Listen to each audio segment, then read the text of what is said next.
بسم الله الرحمن الرحيم. الحمد لله رب العالمين حمدا كثيرا طيبا مباركا فيه. اللهم صل على محمد وعلى آل محمد كما صليت على إبراهيم وعلى آل إبراهيم إنك حميد مجيد. اللهم بارك على محمد وعلى آل محمد كما باركت على إبراهيم وعلى آل إبراهيم إنك حميد مجيد. رب يسر ولا تعسر، رب تمم بالخير، رب زدنا علما وارزقنا فهما، آمين يا رب العالمين. أما بعد، المعقد الأول تطهير وعاء العلم. ما معنى المعقد؟ فصلنا معناه آنفا. We explained the meaning of المعقد before. ما معنى المعقد؟ المعقد is the singular for معاقد, right? معاقد was جمع and معقد is the singular. معقد is the place of tying the knot. It's the foundation. It's a foundation, right? It's the peg. So المعقد الأول. After the muqaddimah, the Shaykh takes us straight to the foundations that he wants to talk about. The first معقد, المعقد الأول, هو تطهير وعاء العلم. تطهير, purification. وعاء, container, vessel. العلم, we know the meaning of العلم. تطهير, when we specifically refer to purification with the word تطهير, it means it has a degree of exaggeration, intensity. So we are saying the ultimate and utmost purification and excessive purification and active purification until your last breath of the vessel of knowledge. And what is that vessel? The brain, right? That's where ilm is stored, isn't it? Correct? Is that correct? Wa'al ilm is the brain, right? That's the vessel where information is stored. That's where ilm is. Is that correct? Would you guys agree to that?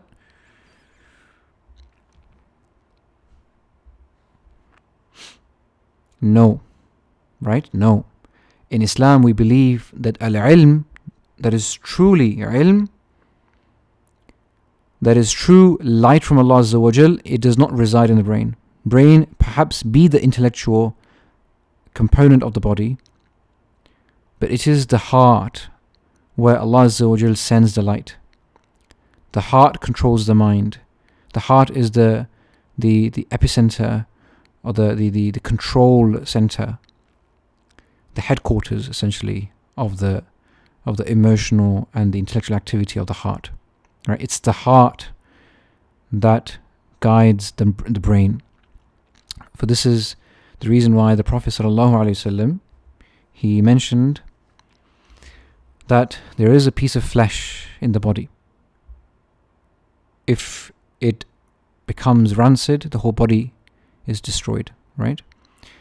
Subhanallah. And that part is al-qalb, that flesh, that part of that flesh that the hadith refers to. Ala wa hiya al-qalb. It is the qalb. Okay? This is the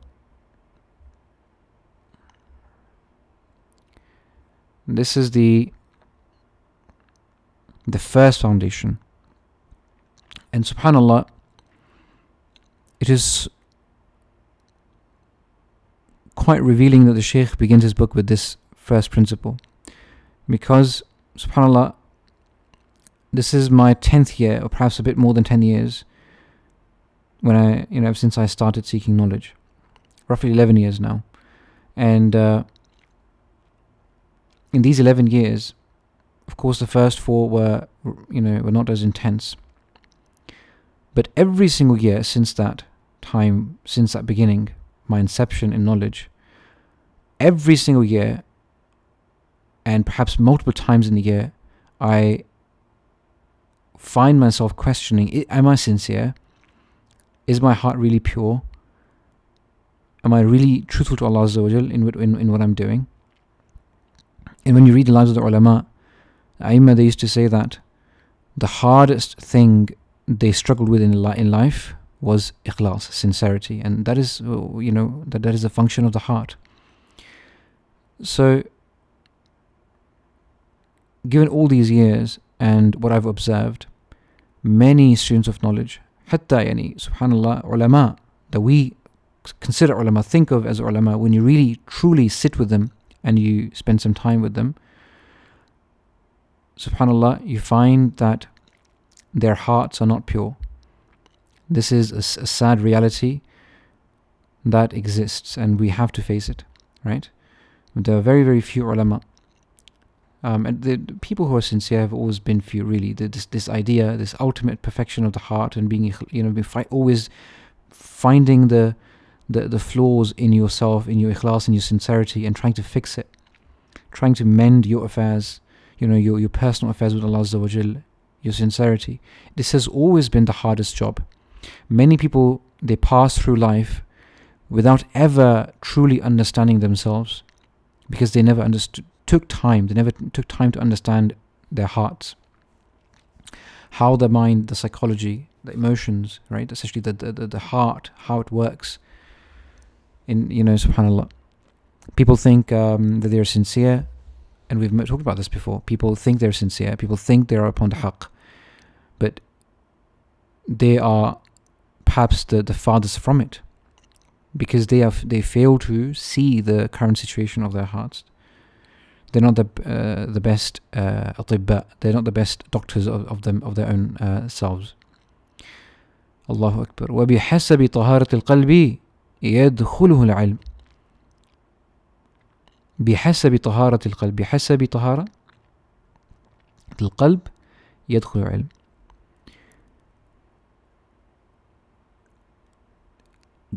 As much pure the heart is, so the purer the heart is, the more ilm enters inside it, enters the heart. So it is according to bihasabi, it is according to the purity of the heart that the ilm enters inside it. يدخله العلم. يدخل القلب العلم. It is according to the purity of the heart that the knowledge enters inside it. وَإِذَا ازْدَادَتْ طَهَارَتُهُ. وَإِذَا, and if and when its purification increases, it becomes, ever more purified than before. ازدادت قابليته للعلم. His قابلية, his ability to accept ilm, i.e. the قابلية of the heart to accept ilm, it increases. So وَاتَّقُوا اللَّهَ وَيُعَلِّمُكُمُ اللَّهُ.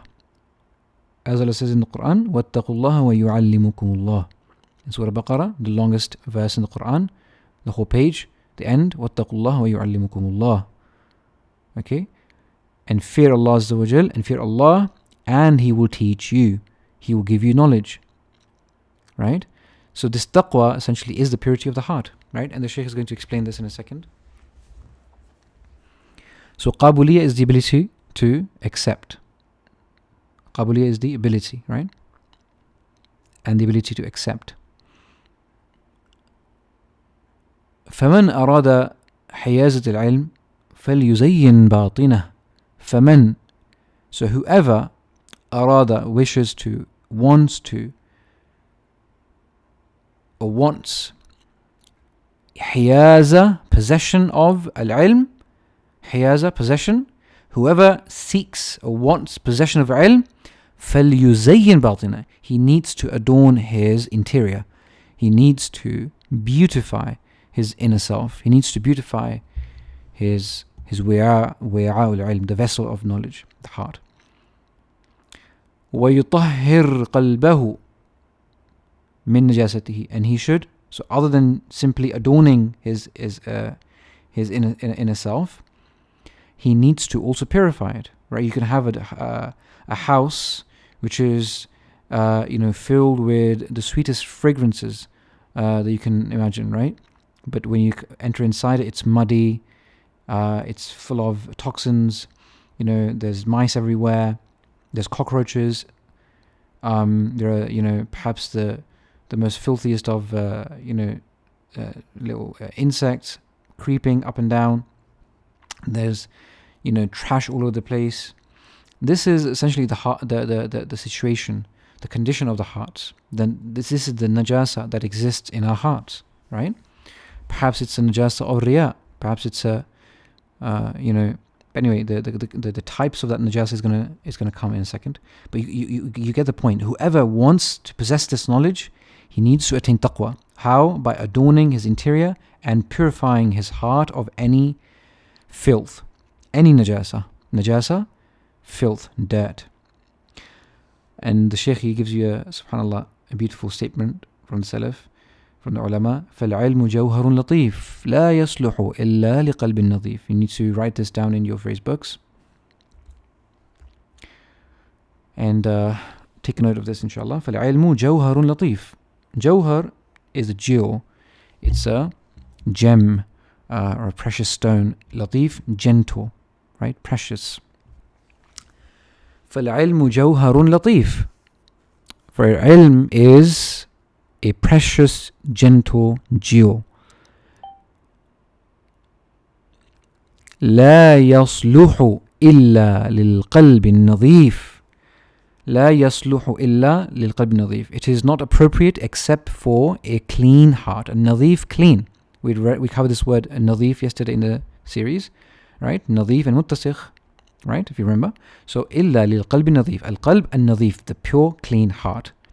It is not appropriate. This pure, this precious, fine jewel, right? This gentle, fine, precious jewel that ilm is.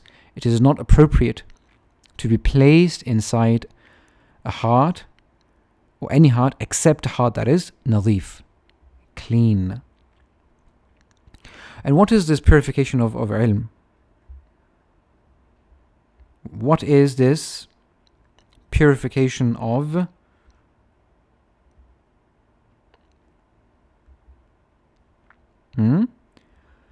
What is this purification of al-ilm?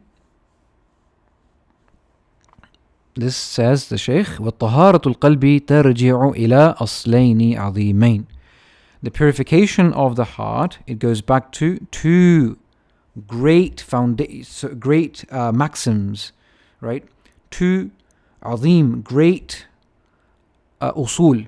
Two great usul that you need to always keep in mind. Your heart is always going to be, if it is dirty, if it does have any filth in it, if it does have any kind of najasa, then it is of two types. Ahaduhuma, one of them two, one of the huma, two, those two, right? These azimain, aslaini azimain, these two great usul. Ahaduhuma, one of these two is, what is it? Taharatuhu min najasati shubuhat. It's purification from the filth of doubt or doubts. Shubuhat is the plural of shubha, so doubts. So taharatuhu min najasati shubuhat. It's purification from the filth, the dirt of doubts. And the second, wal akhar, and the second one is, the other one is taharatuhu, it's purification from najasati shahawat, from the filth of desires. Okay, so doubts and desires. So when we speak of shubuhat, we're talking about everything from theological doubts, bid'ah, a bad aqidah, kufr as well, right? Subhanallah, anything that is counter to Islamic theology, Islamic epistemology, how and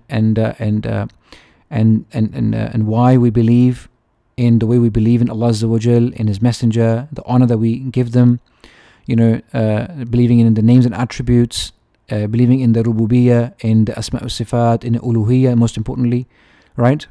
Subhanallah. All of these things, right? They need to be on point. And the more you seek ilm, of course, these shubhat are going to go away. But you have to cleanse initially. Initially, the initial najasa is the doubt, right? As a Muslim, because we're seeking knowledge as Muslims, right? We need to, we need to clean our hearts. We need to cleanse our hearts of any sort of doubts. The more doubts you have, the less ilm it's going to accept, because it's going to ever keep doubting what it's accepting, right? And the ulama who are Rabbaniyin, the Rabbani ulama, they always start with the most important of affairs when it comes to the education of the Ummah. They always start with the foundations, i.e. Tawheed, Aqidah, right? That is the beginning of ilm. That is the beginning of tarbiyah, right? So to getting rid of the shubuhat, strengthening the hearts of the Muslim community, okay? وَالْآخَرْ طَهَارَتُهُ مِنْ نَجَاسَةِ الشَّهْوَةِ. It's purification from the filth of desires. Okay, desires are anything that your body wants as a human being. So base desires, humanly desires, animalistic desires, right? Wanting to commit sin, not guard your eyesight, your gaze from looking at the opposite gender.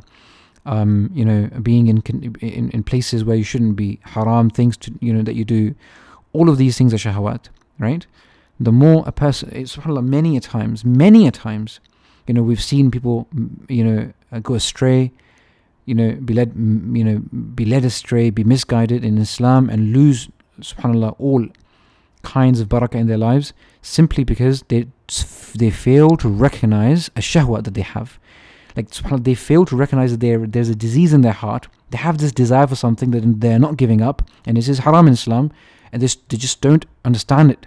They're not actualizing that fear in their heart. That they need to leave it, and that affects their entire iman. It affects their life, and so on and so forth.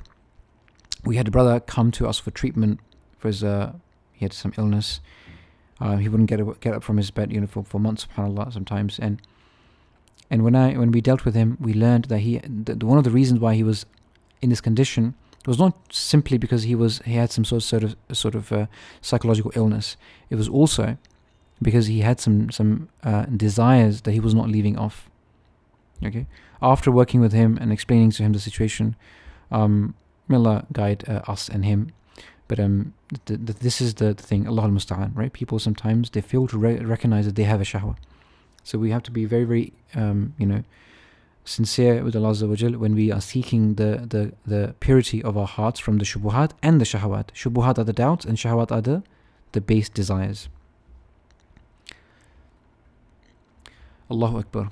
Right, to wrap this up, inshallah. وَإِذَا كُنْتَ تَسْتَحْيِي مِنْ نَظَرِ مَخْلُوقٍ مِثْلِكَ إِلَى وَسْخِ ثَوْبِكَ فَاسْتَحِي مِنْ نَظَرِ اللَّهِ إِلَى قَلْبِكَ وَفِيهِ إِحَانٌ وَبَلَايَا وَذُنُوبٌ وَخَطَايَا. And if you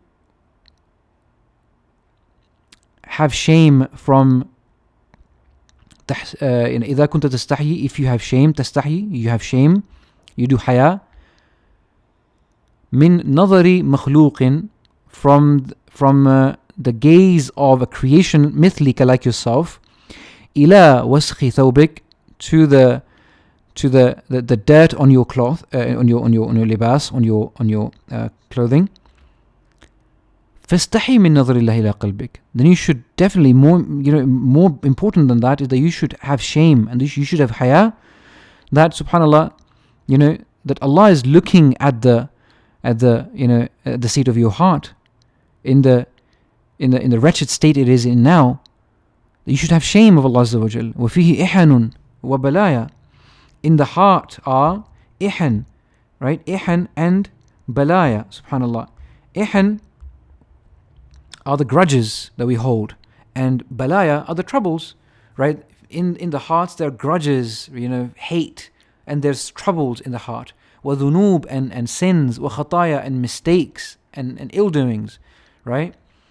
All of that is in our hearts. Our hearts, most of the people, subhanallah, our hearts are very, very dark. They're the darkest places. You will not want anyone to look inside it. I mean, you wouldn't want anyone to look at your ripped shirt or ripped clothes, for example, or perhaps you have a mole on your skin and you don't want people to look at that, and you cover it with foundation and whatnot, right? But don't you have shame that Allah looks in your heart when you commit all those sins, and your heart is a dirty place? ففي صحيح مسلم عن أبي هريرة رضي الله تعالى عنه أن النبي صلى الله عليه وسلم قال, in Sahih Muslim, ففي صحيح مسلم, in Sahih Muslim there is a on the authority of Abi Hurairah, عن أبي هريرة, from Abi Hurairah رضي الله تعالى عنه, may Allah be pleased with him, أن النبي صلى الله عليه وسلم, that the messenger, the prophet of Allah صلى الله عليه وسلم, he said, قال إن الله لا ينظر إلى صوركم وأموالكم. Indeed, Allah Azza wa Jal does not look, لا ينظر, does not look, إلى, towards, صوركم, your shapes, your outerly appearance, وأموالكم, and your money, your wealth, ولكن ينظر إلى قلوبكم وأعمالكم. He looks at your hearts and your actions. Many a young men and sisters, look how much time they spend in adorning themselves in front of the mirror. So much time is spent by young men in chasing money, the best cars and whatnot, subhanallah, right? All of these things that they do. And they spend, good 15, 20 years of their lives, the young age, until, they reach 40, 45 and realize that, they have white hair now and their skin is becoming wrinkly. They truly realize that it was all worthless. Right? They never invested in what truly mattered. Subhanallah. Allah doesn't even care about your parents. Amongst the slaves of Allah are those who don't have eyes, who they're blind. Amongst them, there are those who are dumb, they can't speak. Amongst them, are those who are, handicapped, perhaps. They suffer from all sorts of illnesses. They have their own struggles, right? And they're not the most beautiful people. When you look at them, their appearance pleases you. They're not. Perhaps majority of the world is not wealthy, right? Subhanallah. So these things are worthless, and people spend most of their time, their lives, in fact, chasing these things.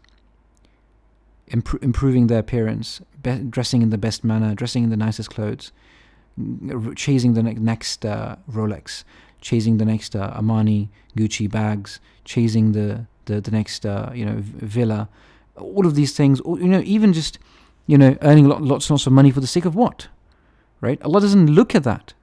ولكن ينظر إلى قلوبكم وأعمالكم. Right? Allah looks at Allah looks at قلوبكم إلى قلوبكم. He looks towards your hearts, وأعمالكم, and your actions.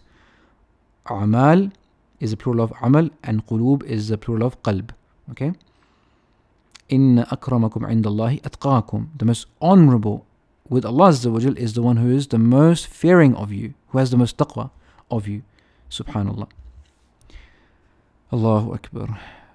So Shaykh concludes, he says, من طهر قلبه فيه العلم حل. من طهر قلبه. Whoever succeeds in excessively and perpetually purifying his heart, فيه العلم حل. The reason why I mentioned why it's important to understand that the word طهر and تطهير has the meaning of perpetualness, of continuity, is because you can purify it once, and then you become laxed, and then you lose ilm. Everything that you've studied, everything that has gone in your heart, the heart sort of, it throws it away. You forget everything, subhanallah. So طهر, تطهير, the word طهر, bab فعل, is used for that purpose, right? من طهر قلبه فيه العلم حل. فيه العلم حل.